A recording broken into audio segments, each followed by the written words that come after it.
Good afternoon, ladies and gentlemen.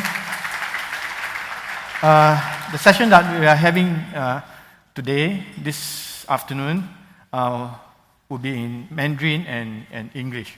So if you need interpretation service, do get an interpretation headset because I'm going to kick off my introduction in Mandarin, and then I will introduce my panelists in English, and the Q&A, and they will speak some in English and some in Mandarin, and then the Q&A will be a mix of Mandarin and English.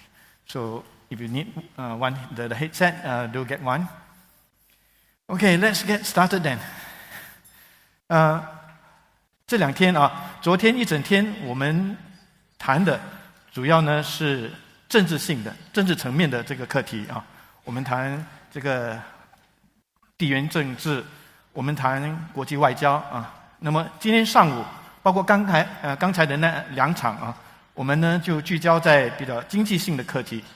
那么今天的这一场，我们现在要进行的这一场呢，我们就来谈一谈不谈政治，不谈经济，我们聚焦在社会的这个层面那么主题呢就是社会变迁中开辟新路那么我们在昨天的这个讨论中，我们也听到了。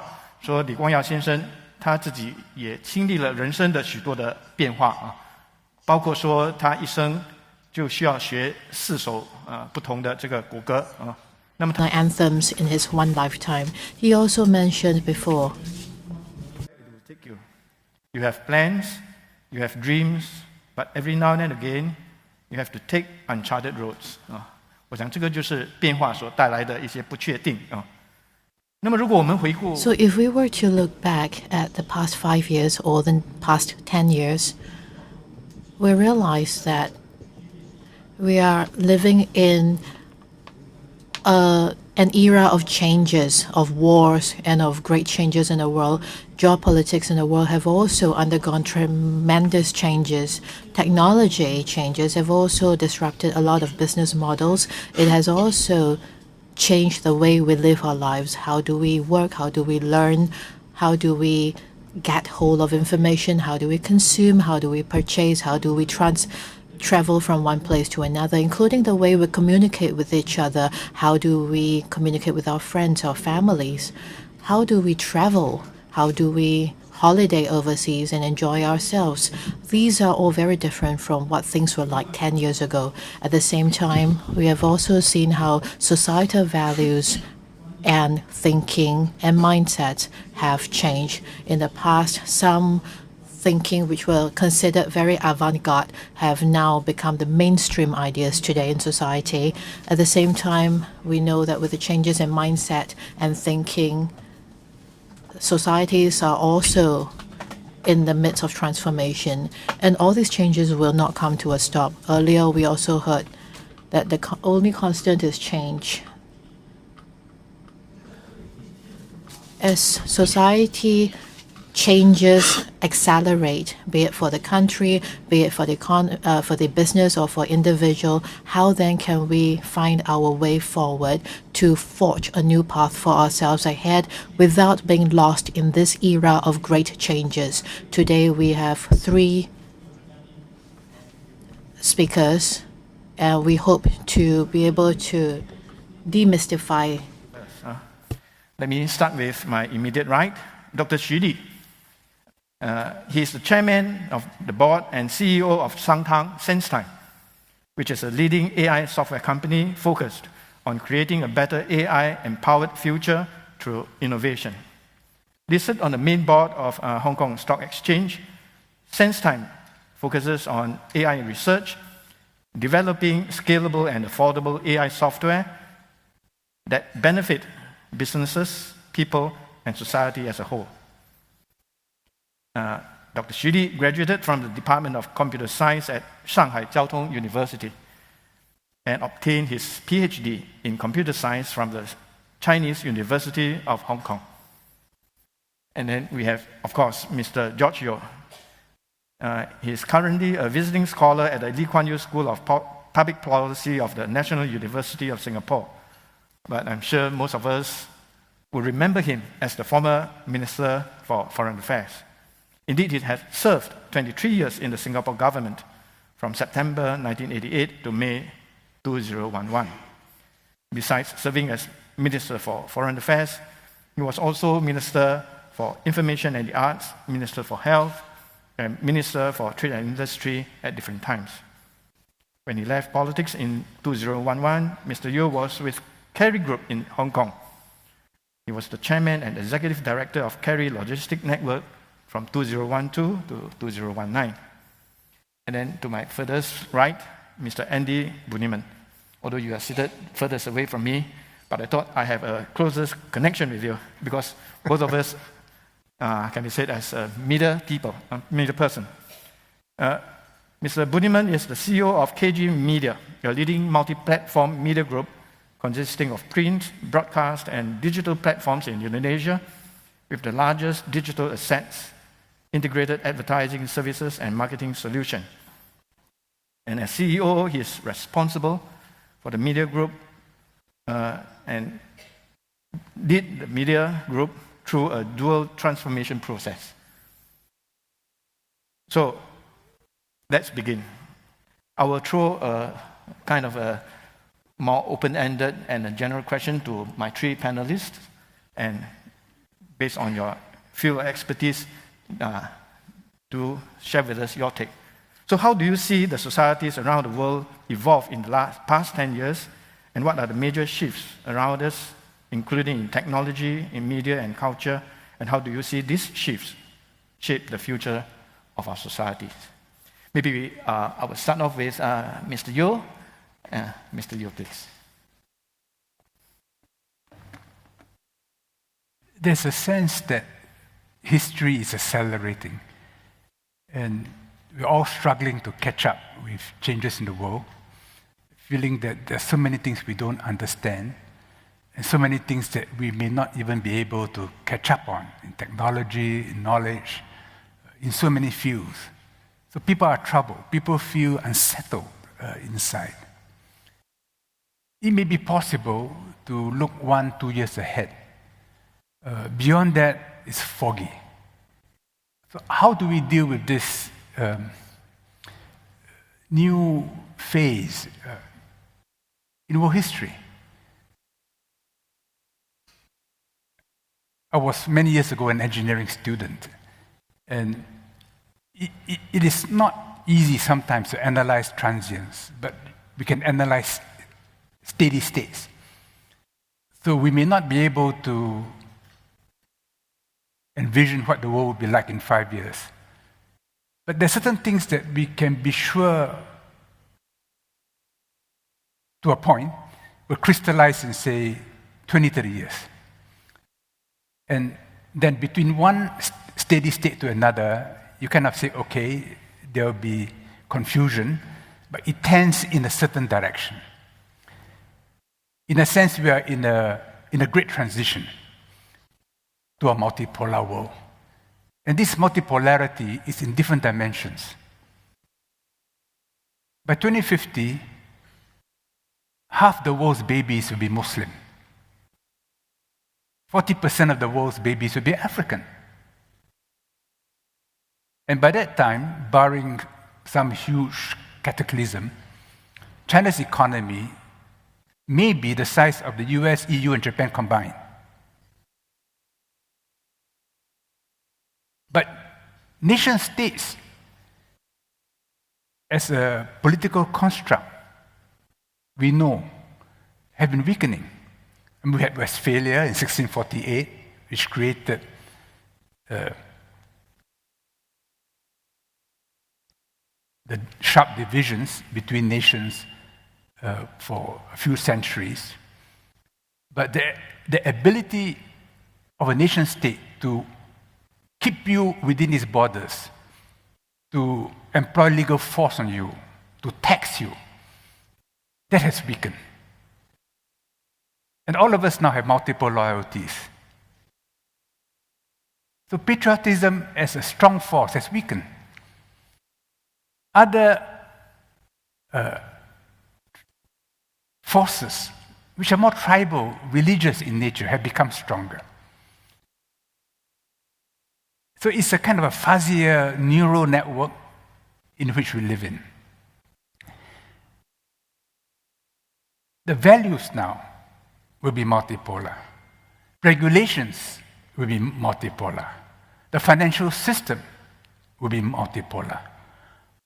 We will still need a WTO to establish a base. We still need a WHO to establish a base. But when a crisis hits us, do we cohere or do we remain fragmented? When COVID happened, and COVID confronted all of us on this planet, we should have become united. But we were not. Everything became weaponized, including vaccines. Now you contrast this to the GFC in 2008. Bush convened the first G20 summit. In the following year, 2009, Gordon Brown convened the second in London. And around that table, all the countries agreed to coordinate. China that year introduced a budget of 4 trillion yuan and helped pull the world up from a slump, for which great distortions happened in the Chinese economy. And there was no gratitude. If we meet another financial crisis, will we be united like in 2009? Or will we fragment like during COVID? Well, there's no G20 like the one we had in 2009. Because with Russia and the Ukraine war, the G20 has been greatly weakened. The G7 has resurfaced, but as in 2008, the G7 could not pull the world out of a slum. It will not be able to when the next financial crisis hits. So many things can happen, but we must anticipate a more confusing, fragmented world, but linked in a neural manner with all kinds of synaptic connections which are dynamic, which link us together in ways that we do not have in the past. So new patterns. So in this period, it's very important to be driven by reality and not by theory, because the theory is of the past. It's like warfare. I used to be in the military. We learned past wars. But in Ukraine, we see a revolution in warfare. And all sides are learning. AI-driven swarm warfare, I think, will dominate in the future. It's scary because we don't even have a theory of war to understand this. So it's best that we adopt what Mao Zedong said a long time ago. He said, if you don't do social investigation, you have no right to talk. In other words, be rooted in practice, in reality. The theory will take years to catch up. What is harder to catch up is a moral sense. Because in this new dispensation, incredible new technological capabilities, which allow us to manipulate, to help, to exploit one another. You take, say, AI, new forms of warfare. What are the moral limits? You have data, you have information, you have power. Are there restraints? Should only governments have restraint? So in such times, we still must live with ourselves, raise a family, raise our children. So as Frederick Chow said in his book, One World, One Choice, in a sense, the more confusing the world is, the more we must go inwards to the basics of what it means to be a human being, of what is the meaning of our life on earth. That brief moment when the collection of atoms which make each of us who we are, come together and then disperses. What does it mean? What do we leave behind? And then, on that basis, reconnect. And gradually, when the fog lifts, come out safer, wiser, more abundant. Thank you. Thank you, Mr. Yeo. What a profound way of having a opening remark that kickstart our discussion. After hearing from Mr. Yeo, I thought just now my introduction should cut it very short to just introduce Mr. Yeo as a keen observer and a deep thinker of the world. Okay, let's move on. But Mr. Yeo, I would like to go back to you to tap on your brain again during the Q&A. What about Dr. Shiri? You have an AI background, maybe from a field of expertise. How do you take this? Yeah.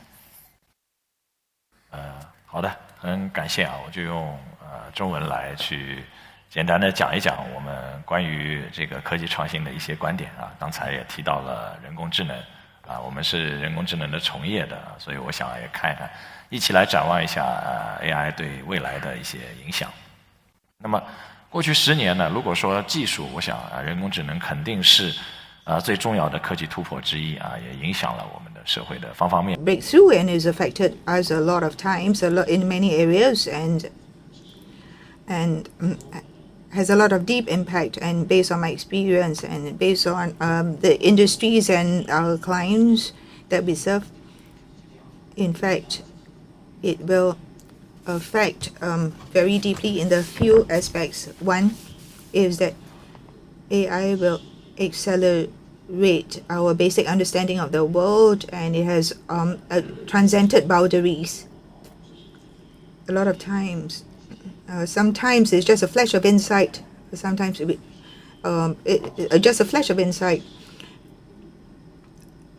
And however now, with basic science, essential sciences, and with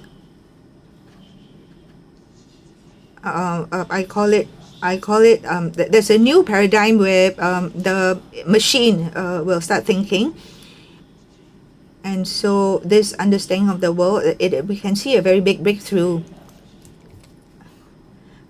in terms of nuclear fusion and the composition of proteins and new materials, etc. These are all very major breakthrough, and it has got to do with how AI has contributed. What makes us very excited is that this is after computation has been invented. This is the computer has actually transcended boundaries of our understanding by the human beings, and so these are new discoveries. However, these discoveries may not be necessarily always be accurate or correct, because I say this is the guess on the part of the machines. When we talk about life sciences, and we talk about things that we don't understand on the earth, sciences of the earth. So what is guessed by the machine may not be accurate. However, compared to the understanding of the human beings is actually a lot more advanced. So it helps us to explore the possibilities of the future. And so I think different countries in the world, if you come together in different parts of the world, and we will have a better understanding of the world. Secondly, if we come back to the realities of the world, AI, as being a general purpose technology, it has also given us breakthrough on productivity, and also help us to overcome a lot of challenges, for example, aging. And you also heard about the generative AI, and it has also changed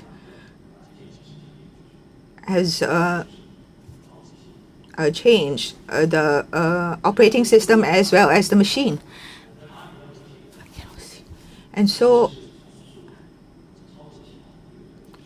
it has it will also help us the operating system in the way we control the different kind of parameters, as well as our some of the equations that we use, and the 20 over years, the search engine that we have.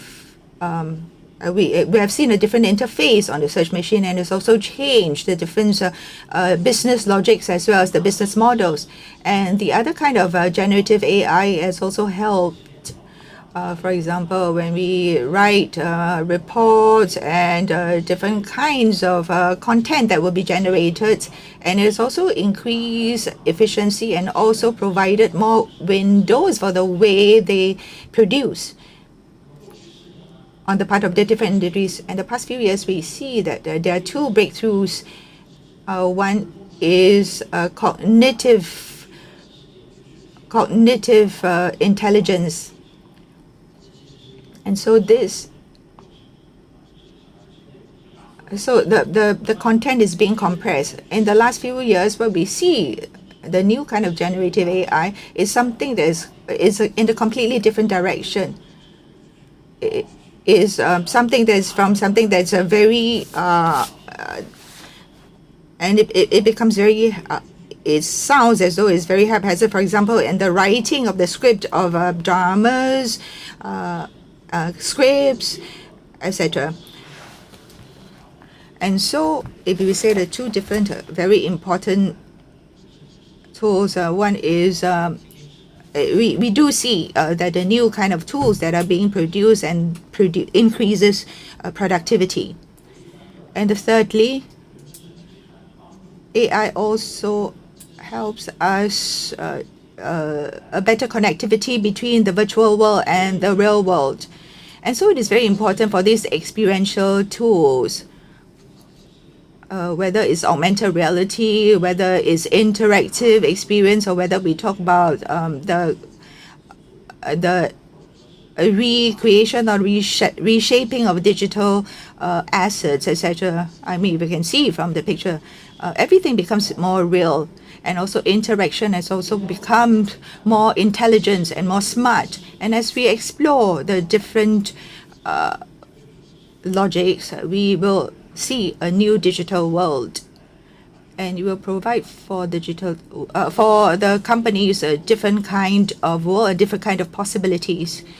And so behind that, the different breakthroughs are based on a very strong algorithms. In the past 10 years, algorithms probably, it has changed, and it has grown by millions of times, or even 10 millions of times. And this kind of growth has opened a new paradigm of production.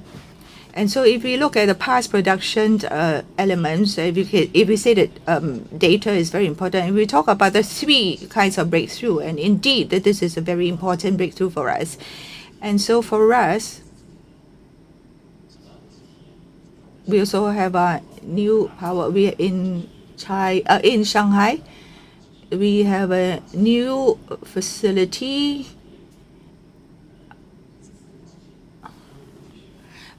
in physics.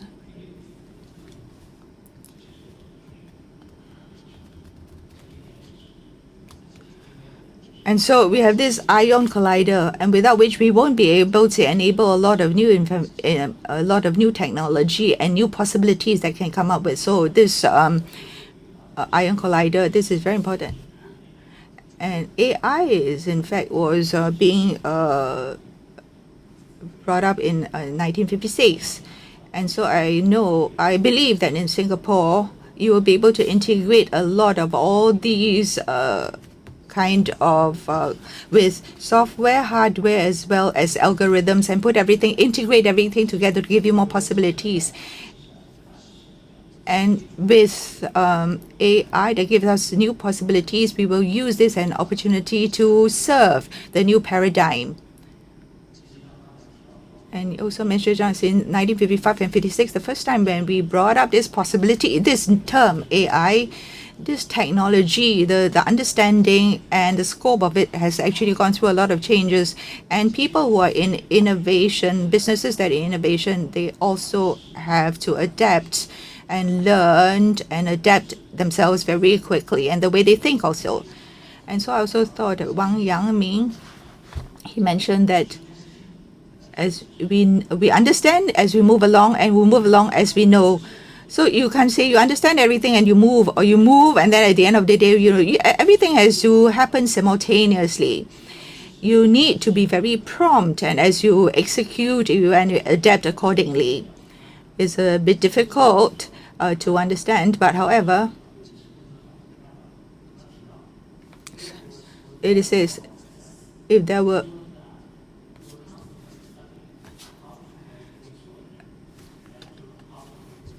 it will be interesting to see how to make things work and make things work better.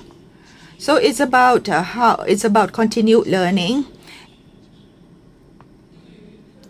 And so any kind of innovation-based company, they also have to learn as they move along and move along as they learn. And which means that as they change, they compete, and as they compete, they also make adaptations. I think Mr. Lee Kuan Yew has a lot of foresight, and so I can understand it as anticipate, accelerate, adapt. And of course, then there will be a lot of iterations.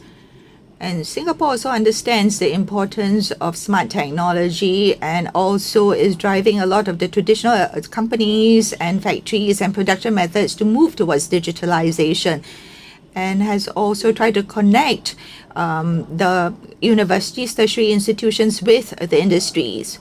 And in terms of acceleration, after we find the direction, we also have to invest and to be committed to it. Thirdly, adapt is also to look at the market and adapt accordingly. We also can feel that the Singapore policies are very nimble.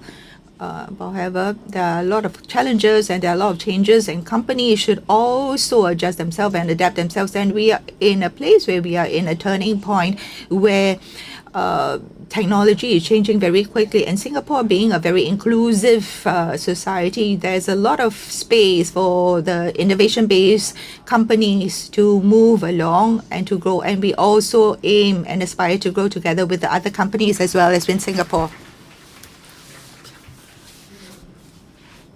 After I heard from your sharing about AI and all the breakthroughs, at the same time I'm excited. At the same time, I'm so worried. What is the future going to be like? I hope during Q&A we can explore further. And we can also have the other two panelists to come together to discuss. Next, I would like to introduce Mr. Budiman. You are a senior person. From your perspective, how do you see the societal shifts? Please. Well, first of all, good afternoon, everybody. Thank you for SPH for inviting me in this very prestigious stage to share it with Minister Yeo and Dr. Su. So a little bit about KG Media. We're a media group out of Indonesia, and our flagship product is a newspaper called Kompas, started in 1965, 58 years ago. You know, back home, I can flaunt that Kompas is being one of the oldest newspaper surviving in Indonesia, but I cannot do it in this stage because, as you know, Straits started way back in 1845, 120 years before Kompas. So I would also would like to congratulate SPH for holding such a wonderful event to commemorate the 100 years of Mr. Lee Kuan Yew. So to answer the question, how have societies around the world evolved? I think, like you said, we need to understand what are the critical events that are happening around the world, whether it's global pandemic, a threat of nuclear warfare, or economic uncertainty, and how these critical events shape or reshape societies in terms of their values, beliefs, and behaviors. And each generation in different parts of the world would experience different critical events. So that means these critical events will shape generation across the world differently. Just for an example, I spent my youth in the US between 1996 and 2002. So in the late 1990s, as an Indonesian, I observed a great shift in the Indonesian society from the very centralistic Suharto era to the reform area with the liberalization of economy, politics, and information that the Reformation brought along the way. But as a youth in the US, I also experienced the coming of the internet era, the boom and the bust of the dot-coms, and then 9/11, and then war on terror afterward. And many years later, fast forward to today, like you said, COVID came. It's a global pandemic. It affects almost every generation in almost every part of the world. So at Kompas Gramedia, at KG, we try to understand how COVID affect our employees across generations. And we are especially putting our attention on the youngest member of the society, which is the Generation Z, or Generation Z for some of the audience here, which now comprise the largest proportion of the Indonesian population. And Gen Z is the generation that grew up with COVID. They have to witness sickness and death among friends and relatives, while when I was young, we are still enjoying the invincibility myth that we cannot get hurt, we cannot get sick, and we cannot die when we were young. But the Gen Z, they experience something that is very reverse compared to the other generation during their youth. So, and Gen Z is also the generation that lost probably 2 to 3 years of very formative human interactions that's supposed to happen, in real time in their school and in the university, but they have to do it through Zoom, through online. And just before the pandemic ends, this is also the generation that is faced with an even larger global uncertainty with the war in Ukraine, possibility of nuclear warfare, AI taking over the world, and of course, climate change. And you need to empathize with this generation, that this Gen Z are facing all these issues at a very early stage of life. When their stress coping mechanism, their emotional intelligence are not as yet developed as the older population. So it's no wonder that in our research, we found that 82% of our Gen Z employees have a tendency towards negative well-being conditions, such as fatigue, anxiety, and even depression. But optimistically, although these young people showed lower level of resilience, another research also found that they had higher level of openness to new experience and self-enhancement. And they are coping with loneliness and stress by embracing different communities for various interests, such as joining Discord servers for work, school, or various hobbies and interests. So now, as media company, I think it's important for us to examine how 3 years of pandemic and 10 years of digital transformation shape media consumption behavior across different generations.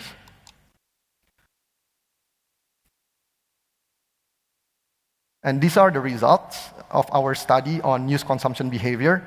We hypothesize that negative news are having negative impacts on the well-being of our readers. When you read stressing news, when you read bad news, then you become upset, especially for the younger generation. And indeed, our study shows that there's a higher percentage of young people experiencing information fatigue compared to the older generation. And when these people are tired, when the young people are tired of bad news, they turn to TikTok. We saw significant difference in how generations choose their main source of information. The baby boomers and the Gen X, they are using more Google search, while the younger population choose social media as their main source of information. And then we found that mainstream media channels such as TV channel, news website, news app are no longer the main source of information. We are, in fact, the third in line after Google search and social media. The concern is when social media becomes the main source of information, then algorithm, not human editorial decision, takes over as the determining factor on how information is prioritized and consumed. And we also know that these algorithms are often designed to prioritize engagement, to keep users engaged for longer periods of time. And the emphasis on engagement sometimes lead to filter bubble effect, where users are exposed primarily to content that aligns with their existing beliefs and preferences, rather than content that is informative or even necessary for them to enrich their views. So the reliance on the algorithm, we hypothesize that it has the potential to be problematic, especially in a polarized society where each side already holds their existing beliefs. So at Kompas, we study polarization in Indonesian society in terms of social conservatism across different generations. And we found that Indonesian society follow relatively a normal distribution curve in terms of conservatism score. So on the screen, you see there's a red line. The red line shows a neutral score for conservatism. That means left to the red line is less conservative, and right to the red line is more conservative. Based on our research at Kompas, we see that Indonesian society is geared more toward conservatism, and this is true across generations. That means in the more uniform society like what we have in Indonesia, the risk of division being crystallized, being calcified by algorithms is probably, hopefully, less of a problem than in other parts of the world where societies are often more divided. But again, the question is, with the over-reliance on algorithm for information consumption, how would one expect to expand one's mind with new ideas and beliefs? In journalism, we follow a code of ethics where we try our best to cover all sides on an issue. In a way, that is what democracy is, which is people with differing opinions trying to produce the best solution for the greater good. On the other hand, dictatorship often involves one-sided communication, where the ruling authority, in this case algorithm, controls the flow of information and limits dissenting voices.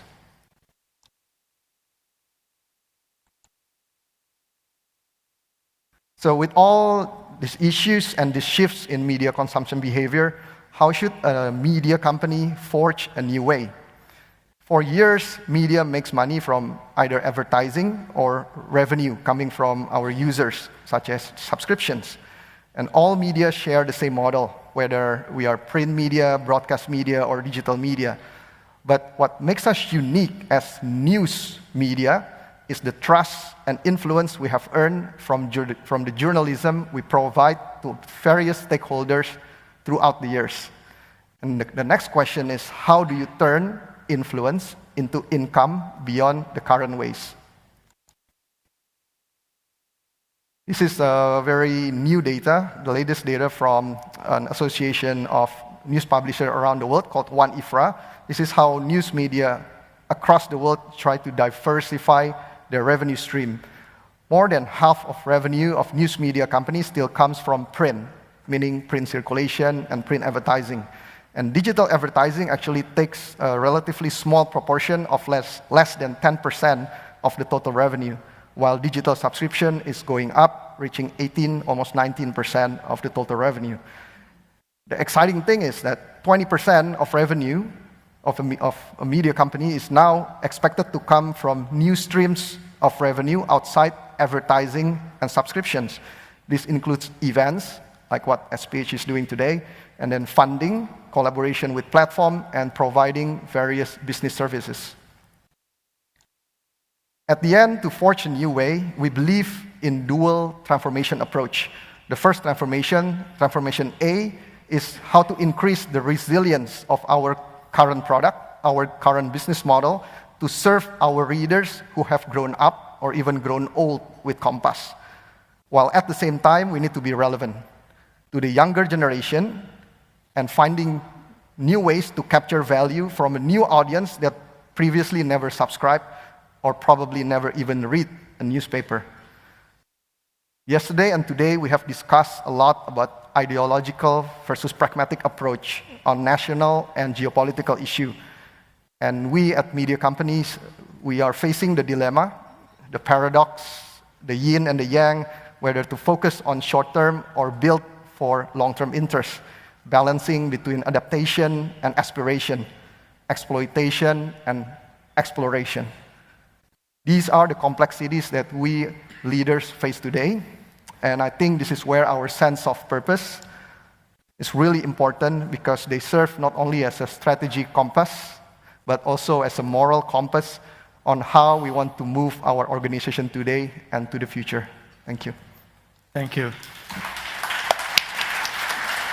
You know, and what you have shared really resonated with me, because what you have shared, I found so many similarities in what we are trying to do in our own media organization. And you mentioned about Gen Z. I'm not sure whether you have noticed, we actually have Gen Z among us. The organizing committee actually put in effort to make sure that Gen Z is also represented in our today conference. And so for those Gen Z who are here this afternoon, do keep your question coming during the Q&A. So far, I have not seen anyone yet raising your hand and ask question. So if you do have questions, I can promise you that you will have the priority, right? So please do join in the discussion. I will open the floor now. I hope I don't have to use my prerogative to ask the first question, because I hope the questions will come fast and furious. Would there be any from the floor? Yes, please. Hi, my name is Wei Hao from Pavilion Capital. Yeah, so my question is directed to Dr. Xu. So most recently, President Biden President Biden actually announced export controls in October 2022, which was aimed at limiting China's access to advanced technology and in semiconductor, AI, and high-performance computing. And it was also highlighted yesterday that there has been much point scoring between the US and China. So my question is, how would the advanced technology develop in China in the face of these sanctions, and how achievable is advanced technology self-sufficiency without the US? Thank you. If I may hijack the questions, if the other two panelists would like to join in, besides Dr. Shi, please do as well. And you can talk about AI as well. Yeah. Okay, thank you for your questions. Actually, just as I mentioned in my presentation, so you know today AI is changing the world kind of rapidly. Especially we see that it can change some of the fundamental pillars of our society, not only consumer behaviors, but our fundamental science and technologies. So usually I think so we call for AI for good, and I think this is the pivotal moment for any countries that collaborate, and we call for the openness and we call for collaboration. So no matter the Chinese scientists and the US scientists, I think at this point we should collaborate to explore and push the boundaries of the fundamental science using leveraging advanced technologies and leveraging AI. Yeah.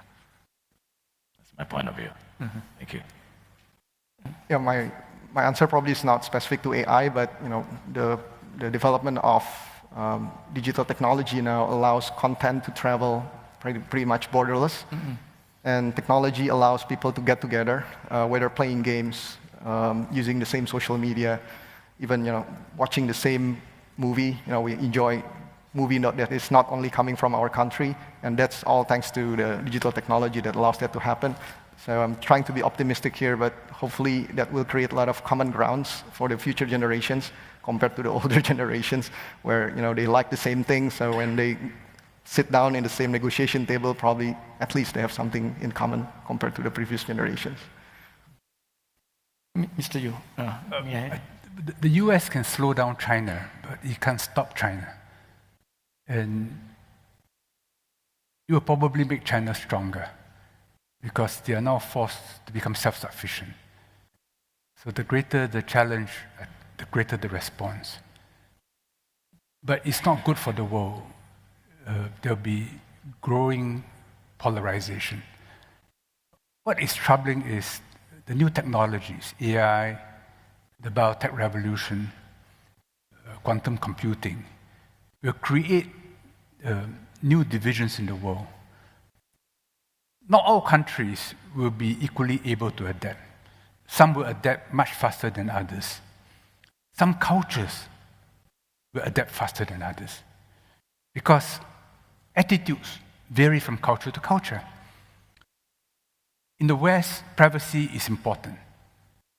So that limits the amount of data which AI algorithms can impound. But in China, which has a long history of data collection by a central government, people are more relaxed about it. But it creates a new pattern of power distribution in society and generate contradictions. So this is a new landscape which we are seeing. There are private individuals involved, there are universities involved, regulators are involved. And the most troubling thing is it can be used for good, it can be used for evil. And very often, in the initial period, evil wins. Good has difficulty catching up. So we have to be watchful. Governments have to be watchful. Parents have to be watchful. Mr. Liu, if I can follow up on this. How do you see generative AI? Do you think it's a good thing for human beings, for our society? Besides seeing hope, do you also have a sense of worry? You can't put the genie back into the bottle. I think many of us have watched the movie Oppenheimer. It began with Prometheus, who stole fire and was punished because fire can do a lot of good, but can also kill and destroy humanity. AI is the same. We can't uninvent fire. It's out. We've got to live with it. Our moral sense has got to catch up with it. But you'll be abused. Assume that you'll be abused. But it's also capable of doing great good. So this is a dimension which we should not shy away from, whether we're in companies, in governments. Always ask ourselves, what are the moral dilemmas associated with AI? And the movie Oppenheimer is really a story about the moral dilemma which arose out of the nuclear genie coming out of the bottle. This is another such challenge before us. Dr. Shili, you sang praises about AI because of your background. Could I also tap on your mind and ask you, what are the concerns about AI from a practitioner? Yeah, actually, so I agree with CEOs that actually you cannot put AI back to the bottle. So today, so when speaking of the generative AI you've mentioned, so there is advantages and disadvantages. For example, people always are talking about the drawback, so-called hallucinations. But you know, hallucinations are also the magic of the generative AI. So it depends how you use those kind of capabilities. For example, if you use it as a search engine, you definitely went in the wrong way. But actually, you would like to use it for the creative activities, for example, for movie making, for content generations, for some interactive creative activity generations. It will definitely kind of be very powerful. Yeah. So the question is about how to correctly use those kind of technologies. Yeah. Thank you. Can I just add on? Yes. And this is coming from a very Indonesian, Javanese point of view. So in Indonesia, there is an ethnical tribe called the Sundanese people, which is the West Java people in the west part of the Java island. And they have a very interesting concept for time and progress. So for the Sundanese people, time and progress is not linear, but it actually moves in a spiral motion. That means it starts from a point of origin, and then when you go up, you don't forget about the starting point. And each cycle, when you go up, is not only an anticipation for the future, but also a continuation of history. So when it comes to AI, I think it's important when we embrace the technology that you are also grounded with your values, with your sense of purpose. So for example, the application of AI in media, I think for years, predictive AI in media is used for content recommendations. So the question is what kind of KPI you put into the AI. Is it engagement or is it enlightenment? If it's engagement, then like what I mentioned, then it just keep recommending content that is just parallel with what you already very strongly believe in. But if it's enlightenment, then how to use predictive AI to recommend content that is more enlightening, more enriching with different topics, different interests, different point of view to enrich the views of the readers, right?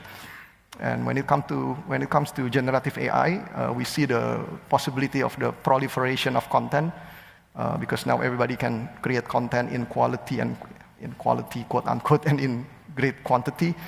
But also generative AI can be used perhaps to increase the understanding of people on complex issues.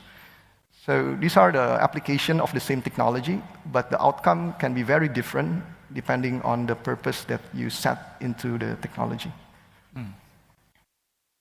You didn't mention AI for entertainment, but never mind. Okay. Our Gen Z, you have any questions? I will come back to you. You're from Gen Z, right? No? Yes, okay, yes.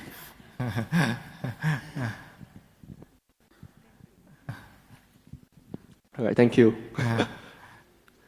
So I'm from Kaiser from Nanyang Polytechnic. My question Welcome. is... Please carry on. So my question is, with the advent of generative AI amid rising geopolitical tensions, how do you foresee the use and impact of AI in brinkmanship, information warfare, and political disinformation campaigns? And how will this erode the trust built up in our societies? This one is not from ChatGPT, right? No. Sorry, I'm just kidding, huh? Yeah. Thank you for the question. Yes, anyone? Well, yesterday, there was circulating in the social media a clip by Trump saying nice things about China. It got forwarded round and round to many of us. Then someone said, oh, all that is fake. Trump never said those words. But when you watch the video, you can't believe that he didn't say those words.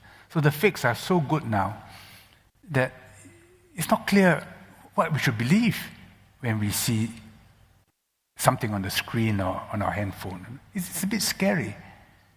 And if you apply AI to, say, anticipating whether a child will grow up to have IQ or low IQ or to be a strong athlete or not, today you can do a blood test and determine with high accuracy whether the fetus has Down syndrome. So many parents now decide to abort. The blood test will get better and better with AI, right? Oh, it's IQ probably below 100. Some parents may say, well, that's abort.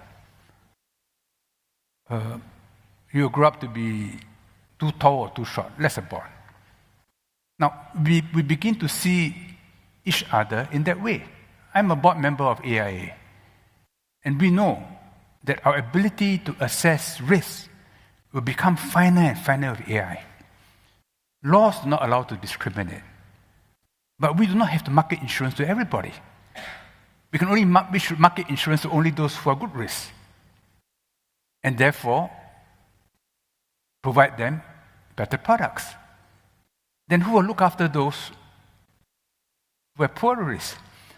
So in every area, there'll be dilemmas. And we can't escape these dilemmas because this is now the new power in our hands. Julie, you have to answer this question. Sure. Well, I'm thinking about that because it's not about AI itself, it's about how you use it. Maybe I'll say the next sentence is in Chinese because I will tell a story. So, 我觉得，其实啊，技术 I think that technology, the use of technology, be it some of the deepfakes that we see online, the problem is that many people don't understand. They don't understand. When we don't understand, then the best way is to limit the use to certain just usage only. I've got this personal experience. I went to Zhejiang in Hangzhou in Zhejiang. I went to the Yunsong Shuyuan. Louis Cha had this studio there, and he wrote a calligraphy there, a couplet there, a Chinese couplet there, which is about how from Yunling to the Susang on throughout that journey, you've got the pine groves on either side. At the same time, the second line was that this is a writing studio. So I was inspired by it. So I said, for the first line, do you know what the second line is going to be? He said, yes, I do.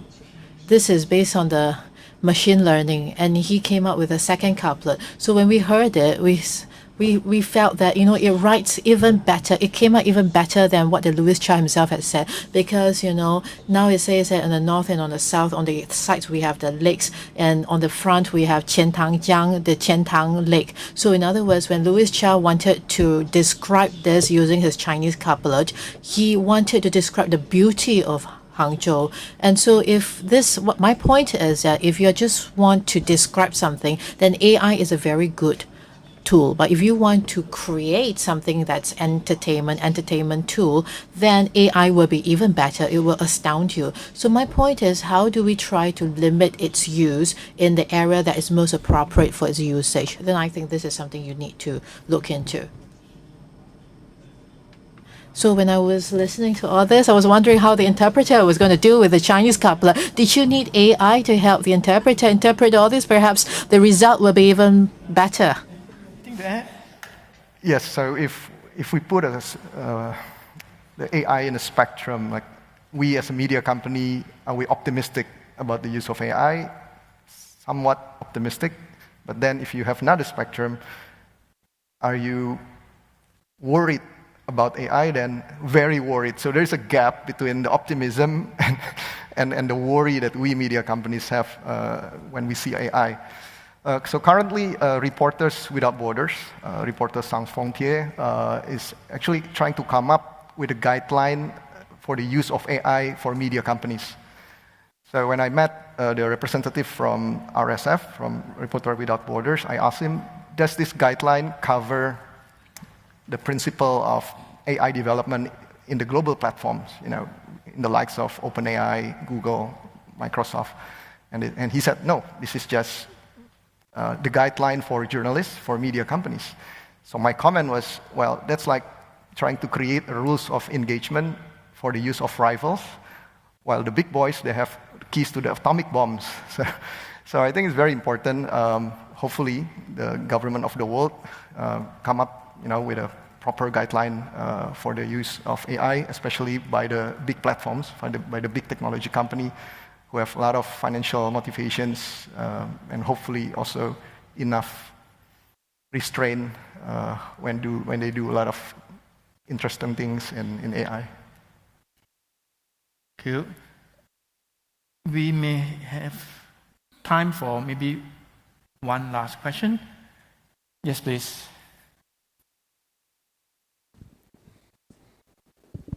Yeah, this is Jiaqing Guo from Peking University. Actually, I have a question for Mr. Xu. You talked about AI as a new invention to innovate, right? In other words, AI has its own innovation capabilities. My question is, to what extent it is an extension of human creativity, and to what extent it is independent of human beings as a creator. In other words, AI, one way to interpret it is AI expanded human beings' capabilities of creation. Another understanding of it is AI represents an independent actor for creation. Okay, you know the difference between the two. I would like to hear your answer to it. Thank you. Thank you for your questions. Actually, to me, it's kind of independent actor, so independent creator. So let me give you an example. For example, the AlphaGo, AlphaZero, there is a famous move 37. So you know, so when AlphaZero versus Lee Sedol, so actually there is a move 37. And most of the experts say that this is a bad move, but the computer say that it's a quite good move, and after that, the computer win. And then, so it actually gives us an example that machine has a different opinion compared with the human experts. And that move 37 might not be the correct move, because you can never do the exhaustive search for the Go game because it's too complex. But actually, it has better winning rate than the best players in the world. So that is also true, maybe in the exploring the unknown, exploring the fundamental research, fundamental science, because usually the machines can have some so-called conjecture. Machine can guess a result, but it might not be true, but actually it can do enlightenment. So kind of it can help people get better understand the unknown, and you can try to verify those kind of results and the conjectures so that you can push the boundaries of the fundamental science. So that's what I see, that AI can evolutionize the whole research areas and change the paradigm. Yeah. Thank you. Mr. Yu or Mr. Budiman? That question is so advanced, I would need ChatGPT to answer that. Okay, then maybe to close this session, I would like to go back to what Mr. Yu said in his opening remark, that if you try to look forward, say 2 to 3 years, things get foggy. So my question is, what are the qualities needed for a nation or a company, the society, or as an individual to navigate all these changes so that we can forge ahead? Maybe each one of you can have maybe 2 minutes the most, so that I won't be the one moderator who make our Prime Minister to wait. So each one of you, maybe 1 or 2 minutes. Yes, please. Who would like to start first? Mr. Yo. It's exciting, the new possibilities which are before us. If we can harness them, master them, we would have elevated human civilization to a completely different level, and eventually space will be our final frontier. But of course, we are fully capable of killing one another and not lifting off. But if we look at human society as a computational system, it's a reversal of the second law of thermodynamics, where everything tends towards anarchy, whereas life tends towards greater and greater complexity. And AI takes complexity to a completely different level. And that is the fruit of civilization, of creation, something to be rejoiced over, something to celebrate, something to excite us as to the possibilities which are before humankind. Dr. Chili? Yeah, I think so. Actually, for most of people, we should embrace those kind of changes and those kind of new technologies, but we should still pay attention to the two demographics. Those one is about I think the group of children. So you should spend more effort in education, especially telling them about the new tools, new productivity tools, and the development of AI, and let them embrace the technology as early as fast as it can.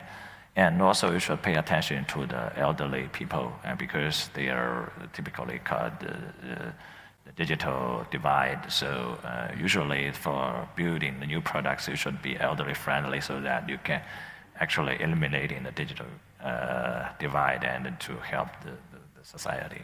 Yeah.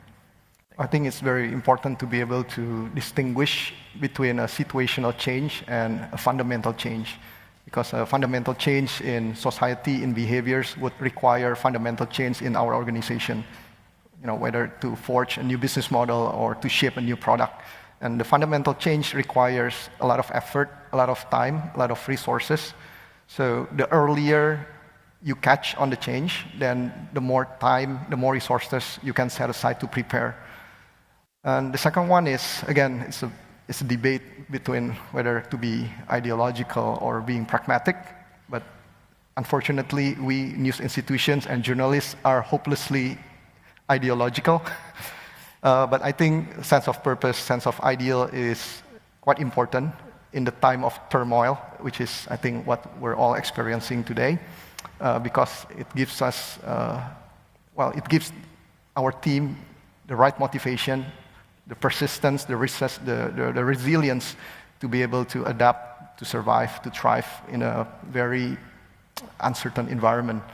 And that may be an input to ourselves as news media institutions. We no longer live in a time where there is lack of information, but now we live in a time where there's too much information.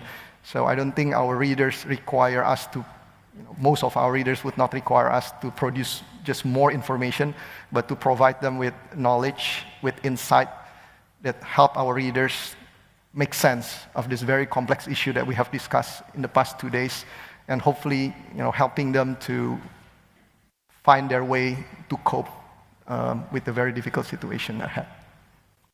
Thank you.